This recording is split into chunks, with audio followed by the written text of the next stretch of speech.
Hello everybody, we are here at the last day of the ISE show and I would like to present to you some more software that you can use with our cameras. You know, Lumens, we make IP cameras and SDI cameras, but after that you need to use a software or a box to get the signal in and to switch. I like to start here with the Telestream Wirecast software that you can see here.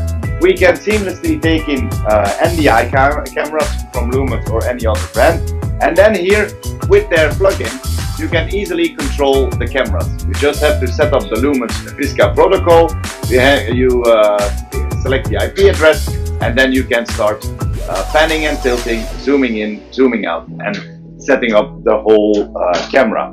In the middle here we have a software that is based for your Apple friends here. It's called mimoLive. It's a German company. It's a very easy to use switcher for NDI cameras or any type of cameras, where you can have the multiple layers on a MacBook. And then in the end here we have the vMIX software, where you can connect multiple NDI or SDI cameras into, and then you can start switching. This software you can use for all of our cameras, going from the V10U, the V30U, A50P, A50PN, and A51S. For more information, go to our website, and that is www.lumenseu.com. And if you like this movie, please subscribe and give me a thumbs up. Thank you very much. Bye.